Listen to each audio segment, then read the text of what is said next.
I'm Jason Rockman for the Rockman Review. Every once in a while, a movie comes out that absolutely terrifies you. That movie is Warner Brothers' The Conjuring. Somebody's with her.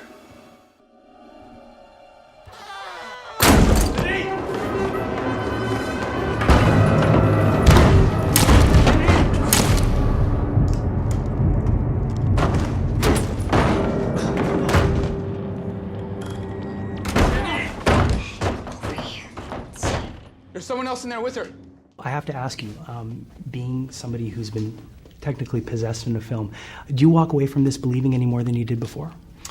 Well, I believe in possession. I mean, Okay. I demonic or addictive or whatever it is. I believe in possession for sure. Okay, so you do believe in possession. Yeah, but I believe an addict can be possessed. Do you know what I mean? Absolutely, Yeah, absolutely. yeah. I couldn't help but watch you and just feel so bad for you the whole movie because it seems like Just the hair, the hair too, especially in that picture on the beach. Yeah. But there's a point in the film where you just you're on the phone and you have to go out and do your long haul run. Yeah. And you can just tell that your character doesn't want to do that at all. You don't want to be away from your family, and that's when when everything breaks loose. It's for you, if you're a dad, I mean, do you look at the situation and go like, what do you do when you find all your dreams, you're in this house, and then you've got to be away from it, and then you realize you have to leave? I mean, it's got to be. Yeah, I think it's a tough place to be in, especially for a man to just feel powerless, And to me, that was a little bit of the hook of the character was, well, Lili has this sort of connection with the possession thing, and Vera's clairvoyant, and Patrick gets to come in and save the day.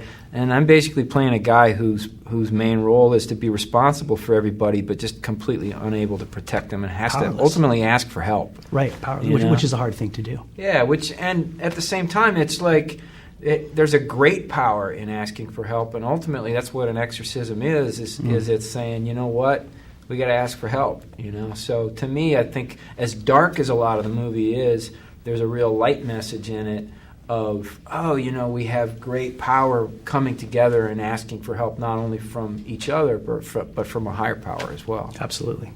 Now, I know that the real Mrs. Perrone didn't really want to see the film. Did you ever get to actually talk to her and do some research with her? Well, she had a bad accident the day she was supposed to come and visit us. Yeah.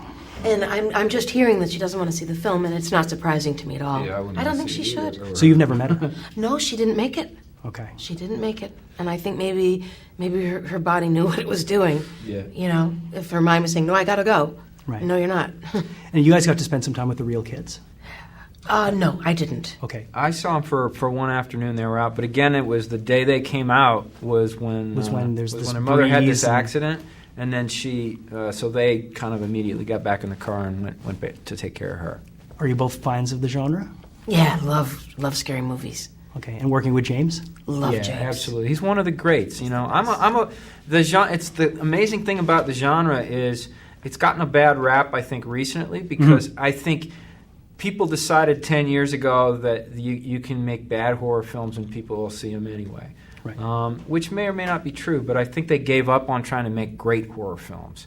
And James came at this saying, I want to make a great horror film. I want to make a Hitchcock or a Kubrick or, I want to make one of those. And I think he pulled it off. And the thing is, it's set in the 70s, but it has that 70s horror feel, which movies that we grew up on that were just fantastic. Same look, same colors, same kind of pacing. How'd you like wearing those costumes? Awesome. It was great. I mean, because I thought there was an authenticity to the production Absolutely. design, the costumes. Yeah. Anything that read 70s, James was like, no, because he's all about subtlety, and truth. And I think my whole dream of ever owning an old New England home, No, out the that's window. not- away, right? It always happens there. Yeah, it does. It's true. I had gone to bed. I opened my eyes. The apparition started to come down to me. What she made me do.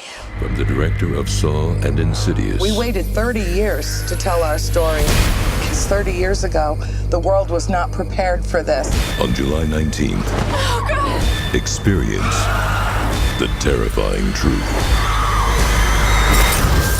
Who is that?